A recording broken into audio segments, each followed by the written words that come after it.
Welcome back everyone, my name is Eltamar and we are going to be continuing our playthrough of the Necromancer's Tale. Where we left off last time, we were searching around for an ancient burial site, but I think I might have found it.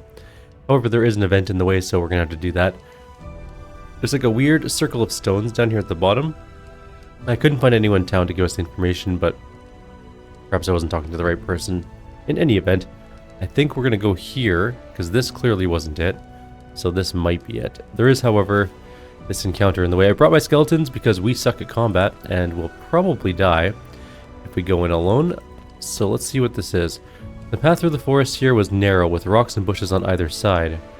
Let's spend 0 skill points to listen intently. I heard a muffled whisper, a man's voice behind a large rock to the left of the path. This meant I was at least somewhat prepared when the assault began and the men were not too close. So there's 3 brigands. How much mana do we have currently? We have 8. Because we're carting around a torch.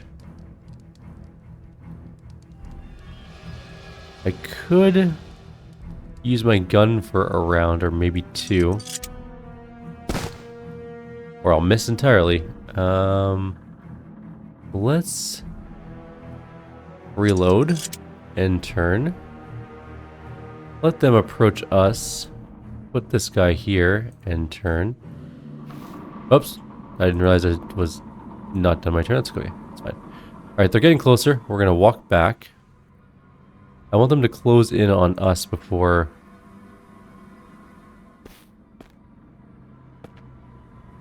Am I still not done reloading? Okay, 1, 2, 3, 4. I should be fine. Alright. It's time to get started on this combat.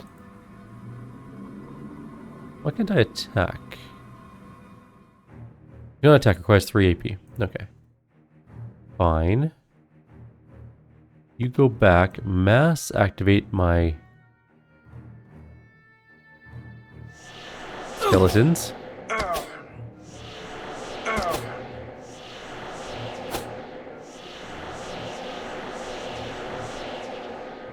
And can I shoot? I can. Well, I killed that guy, so there's only the one guy left. Cool beans. That actually worked really well. And intern. Oh, our skeleton immediately died. Can't get into range, but fine, whatever. Mass activate the remaining skeletons. Easy enough. We lost 1 skeleton. And we can loot the bodies. Take both equipment and money.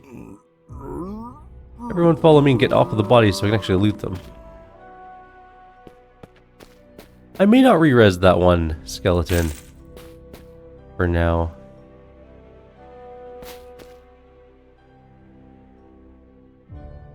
Hey, where's the other body? There it is. Brigand right there. Take both. What did I get? So I got a spear. There's nowhere really to res that one skeleton around here right now. We can always get another skeleton. Let's leave that one for now. What's a dolmen? Let's save before doing anything here, but let's go take a look here. I was not holding a spade. That we can change. We do have a spade on us. The dirt here is rocky and hard to dig. The wind whipped up, scattering dead leaves and dirt around me as I worked. Eventually I came across an artifact, a small shard of pottery, inscribed with a checkerboard decoration, and then another. And a larger piece, the base of a clay pot. I continued to dig, though I swear the wind itself was angry at me. Finally, my spade uncovered something that glistened orange in the light. I quickly knelt down and uncovered a necklace of amber, an ancient thing.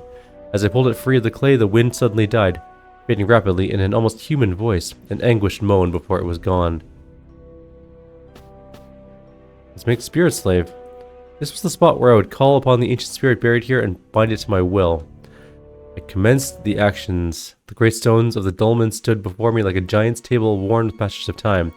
The ancient trees beyond the stone circle bore witness. Crowding out the sky, they leaned in, quiet as if listening, waiting. The breeze then stilled, yielding to some presence, me or another.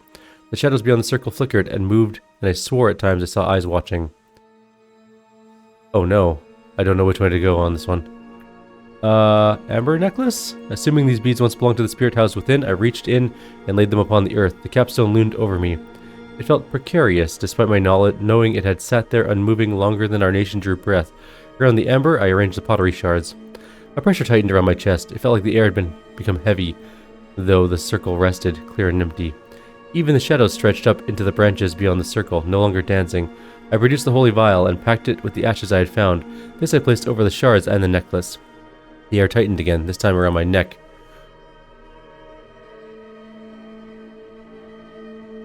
I should have read this thing more. Can I just read it now? Of course not. Leveled the palm facing north? I call you back from the earth. I shifted my palm to the east. Into the air. With a thrust, I pulled my hand back into me as a fist, and bind you to me. Tightness around my throat strengthened, choking the words from me. Around the stone circle, shadows loomed and writhed. Their darkness wrested my visions from me, save for dots of red. Heat rolled off my neck, leaving a trail of sweat, and I swore I felt a hand pressing there, squeezing. Had I done something wrong? A growl thundered in my ears, a refusal. Let's do the Latin thing. I reached out and snatched up the vial of ashen oil, swift against the crunch of glass as I threw it against the earth. As the ash flowed over the clay and amber, a great billow of smoke arose, thence into a bright white flame. With it came a scream of anguish, of anger, radiating it out like an unbroken wave. Bright images washed over me and overtook me, too fast to focus upon, too great to ignore. The force of it sent me to my knees and then to my hands. It pressed upon me like a stone, as if the dolmen's capstone had fallen and crushed me under its weight. My vision ran red with anger, white with hatred, then black. My stomach roiled under the assault, threatening to divest itself of its contents. Slowly the sensation subsided, and as I crawled on my belly like a worm, and I was able to open my eyes, a figure floated in the flames before me.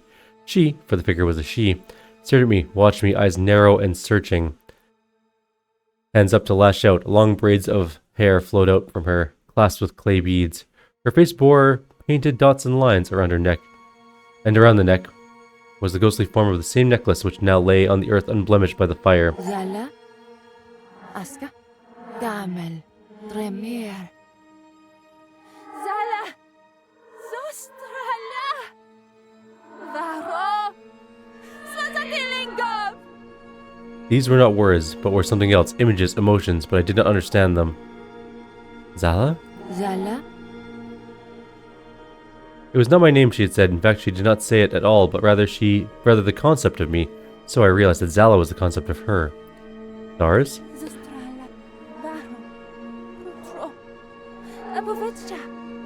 The images came at me fast and disorganized. I could not discover an emotion tied to them, or if there was one, I had missed it. I did not understand. Comet, fire, dead bird. These arrived with a hint of desperation mounting, of effort, and then of exasperation. It was too complex for me, though. Perhaps if I had put more time in the academic study, I might have worked it out. Water? We missed that one, right? Rope. Rope wounded not. The ideas arrived full force with anger and hatred. The sensation was foreign, and yet I felt them as if somewhere inside of me. As if I was angry with myself, hating myself. The idea was clear, though. I had bound her, and she was angry, seething with rage about it. Bird? Bird flooded my senses. It was as if I had fallen into a cloud made of starlings. With them, elation, hope, and desire welled up inside me. So much that I felt my eyes stinging with tears and my voice catching my throat. This was a symbol of something the spirit wanted, to fly away, to be free. But I had only just summoned her. I was not about to free her. No. Hopelessness washed over me, but it felt expected. Rage replaced it, boiling up in my blood, but less so than before. Suppressed. I knew enough now. The way we interacted, she and I shared emotions, images, and ideas. This was a conversation. She surely could not understand my words, nor I hers, separated as we were by millennia. But the concepts transcended language. This is how we could speak. Zala stared at me, watched me, studied me. If I looked one way, with effort I saw her, but she faded from view as if I relaxed. I could feel her seething in disdain as my own. I saw what she saw, heard what she saw, heard, and it was like she and I were the same person. And that person hated me with every fiber of his being. Altamar, child, infant. Layered in with the anger, and rage lay something doubtful, something like pity. I was a child, the infant to her. I knew nothing. Flashes clouded my vision, emotion rupturing my being as the assault returned. A glimpse of something, the stone circle, and the trees beyond writhing massive shadows reaching ever higher.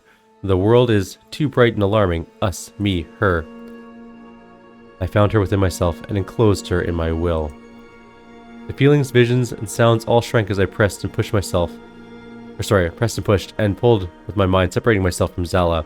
I molded the idea of her into a tiny ball, an opalescent pearl of emotion hidden deep within the recesses of my mind. Her image remained before me, but no longer was I so connected to it. Yet I knew that I could simply call upon her, and I could see through her eyes, hear through her ears, feel through her body as I had when she first appeared. Zella was a tool I now harnessed. She was compelled to follow my summons and my intent when I required it. Until then, she would wait here. Okay, we got her.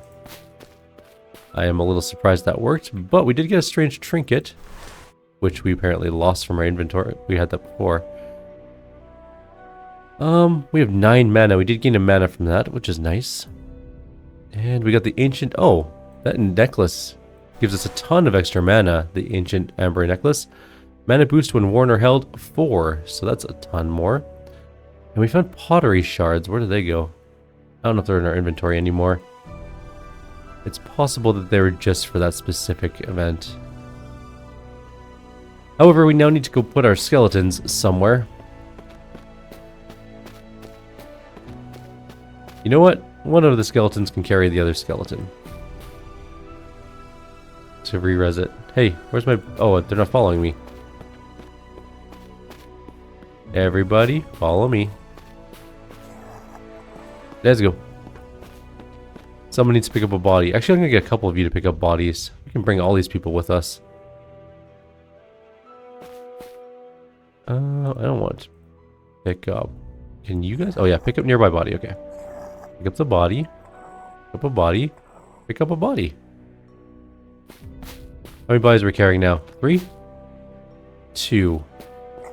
Pick up a body. Let's just bring them all along. Hey, someone needs to pick up this body here. There we go. Alright, we got 4 bodies. We're taking them with us. That's not super... Why do we have... We have 3 brigands and 1 skeleton. They'll follow us all the way back. We do need to be kind of careful on our way back. When I was walking here, I noticed if you get too close to the walls, vision cones appear. I'll show you as we pass the walls. We're going to go through this field. We can't go too close to the wall. Because if we go over here through this field, and we go closer to this wall over here, you'll see there's that cone of vision. If you walk along that road, you'll definitely be seen. So just kind of stick to the field if you're going to cart your undead army across the world. Now that being said, if we go back over to here, we can walk through the slums with no problems. Apparently there's no one out here at night. No one's wandering the streets, no one's checking out their windows for intruders or invaders. We can just march a skeleton army right through the slums. No big deal.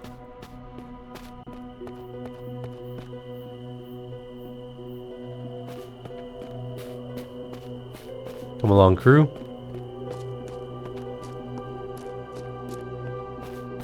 And then we're going to wait till morning, and we're going to go try and spirit slave somebody and send them into the keep, because I don't think our initial plan for the keep worked. I don't think sending that one guy was a good choice. There's also a cone of vision here, so just kind of duck around it.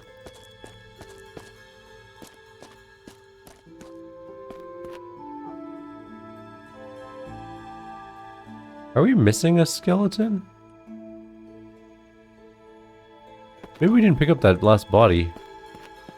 Did we lose a skeleton on the way? No, we're 6 out of 6.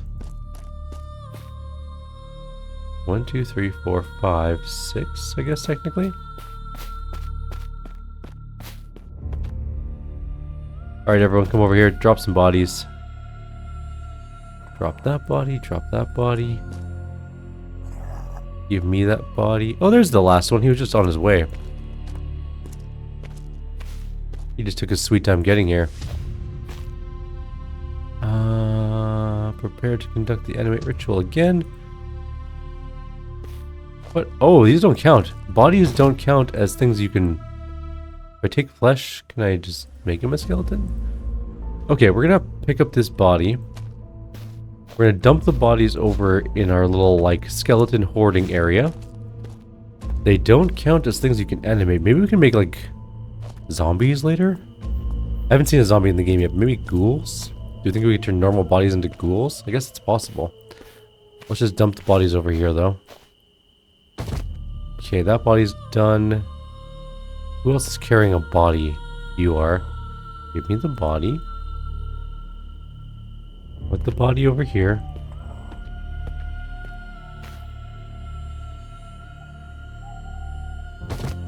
Okay.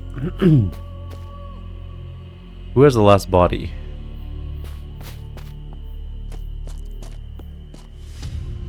Two, 3, 4, 5, 6. Who had the skeleton? Okay, skeleton's there. Let's animate the skeleton at the very least. I don't know where the last body went, but I also don't care. Prepared to do it again. Proceed with the ritual. Maybe that first skeleton that died was one of our weaker skeletons. Because we now have the buffed up version of skeletons. We add that extra like phrase at the end, which may be what we need to do. Hop on up. I'm gonna equip you with a sword. Actually, I'm gonna equip you with a spear. That reach might be useful. I think it has reach. Sure it does. Range 2 tiles, yeah. Cool beans. Everyone follow me. Let's go put you back to your waiting area.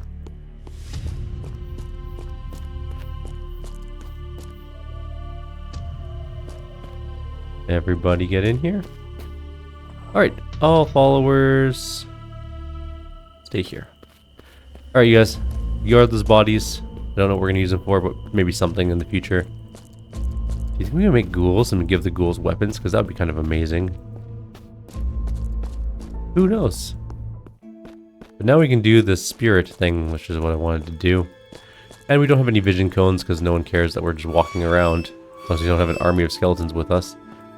Let's go to the morning. I'm going to go to the keep. Because I think my thought is that there'll be somebody. Maybe like a... I don't know. Eric? The young guard nodded absently. He's clearly halfway. Good day. Nothing to say there. No, I don't want to attack anyone. Who are you three? A cluster of soldiers was engaged in a hushed conversation. They appeared incongruous, showing little interest in the bustling activity around them. What do you want? We're trying to have a private conversation here. Grunt. Shove off, mate. We're busy. Okay, sorry. How about you? The barracks are close to civilians. Her eyes lingered on me a moment, then she saw me notice. She blushed a little and turned away. Excuse me, my lord. Oh, he has a little bit of a crushy poo. Alright, we need to find someone that can go into here. Maybe Andrus? My lord. The guard nodded at me in Baron is recognition. still keeping his own counsel. Okay. I felt Zala's malignant presence watching me. I would send her into the castle to learn more. There we go. Now we can go inside, maybe. I moved to a less obvious spot and focused on the rage seething around me. Zala, here, duty. There she was, standing before me. Though her feet did not quite settle upon the ground, while inside me that feeling of rage was dull and I could ignore it. But here before me it surged with every thought and image that Zala gave me. Go Gervais, eye ear. Gate ram. The intensity of the words struck me like a cudgel to the gut. Refusal. They dripped with the kind of poison that wormed its way around my brain. Was Zala trying to free herself? The fool spirit had no such power. I decided to tempt her with freedom. Although she was under my control, this would work better if she wanted to do it as well. A carrot to dangle in front of the horse's nose. Zala, duty, bird. Bird? Duty, bird? I nodded, as though I did not know if Zala understood such things. If she performed her duty, I promised that I would set her free. It was up to me to decide, of course, when the time came. Seek office. Office? I had no way of showing her where to go. The concept of an office was surely lost on someone who died thousands of years before. Atelier, I guess? Zala repeated their idea back to me with confusion. Workshop. Workshop, Earth Wolf. She did not quite understand what I meant by the ideas of Earth and Wolf, but Zala drifted away on her mission. I let my eyes unfocus and sank deep into that connection that the spirit and I shared. It felt like it took mere seconds, but when I opened my eyes, Zala's eyes, we were somewhere new. Zala drifted through the corridors, up the stairs, and finally into the hall where my uncle received guests. This grand hall was made to look impressive to those visiting. It appeared opulent and ostentatious rather than functional. In the middle of the hall stood my uncle and Willard, the childhood bully turned captain of the guard. They looked down the hall expectantly while conversing. Zala floated across the polished stone and took a position in the shadows. Why she chose the shadows I did not know. She could not be seen, clearly, as my uncle would have surely noticed if she could. Nevertheless, it was close enough for me to overhear their conversation. Make us wait. I do not trust this man, but I cannot turn him away. Why invite him to the hall if you do not like him? To the ball if you do not like him, sorry. I must extend a branch to the Ottomans as one of our closest neighbors. I cannot control which vizier the Sultan sends. Why must Mahmud always... A man appeared in the entrance to the hall and strode down the length of it. Violet and yellow silk billowed in his wake. 3 Ottoman soldiers took up position behind him, far enough to show deference, close enough to act. A wide smile graced the vizier's face as he spoke. We meet once more in these illustrious walls, my friend Gervais. It has been too long. It is unfortunate your brother's fate. I am sorry, my friend. He is at peace with the world now. Thank you. I am most pleased to welcome you again, Pasha. I do hope that your absence will not inconvenience your great Sultan. Your presence in my fair city brings joy to my people. I see you have brought your guard, though I doubt they'll be needed.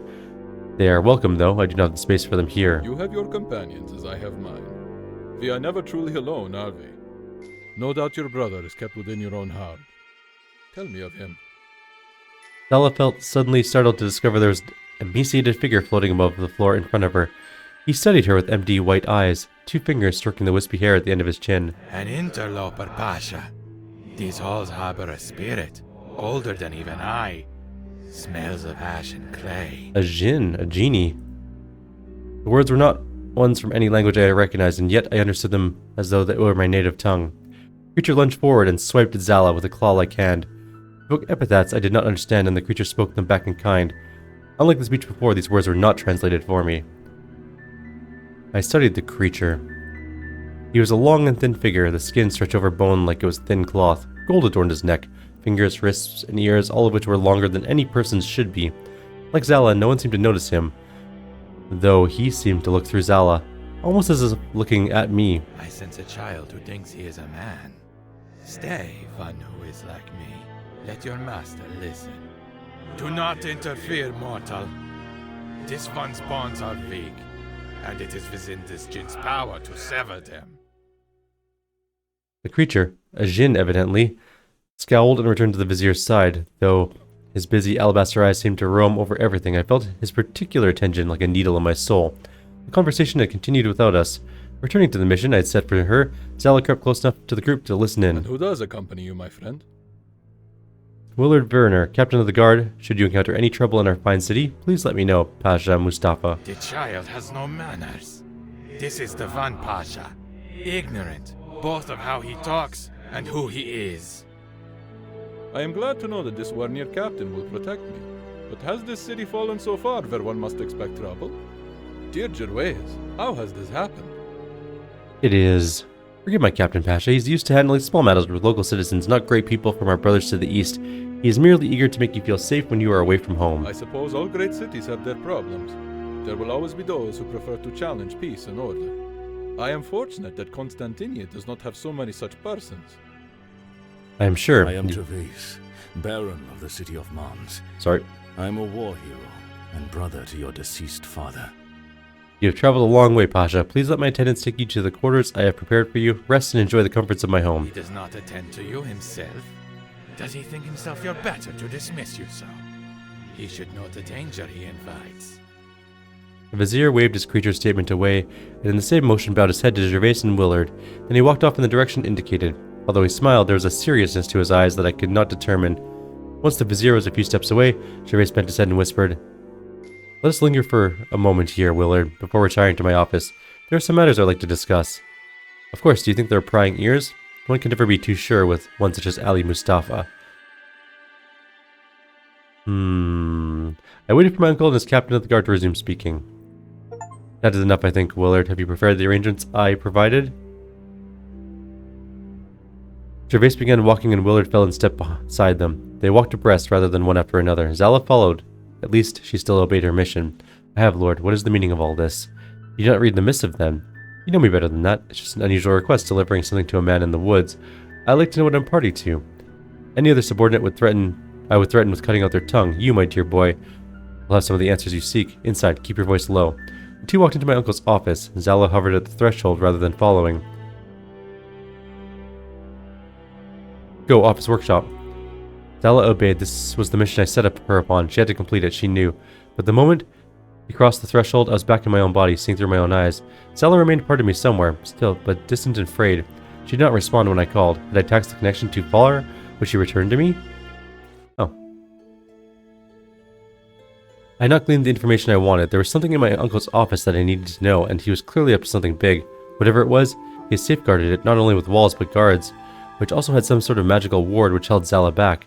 I had to get inside myself somehow. And we're on chapter 10, Walk in Shadows.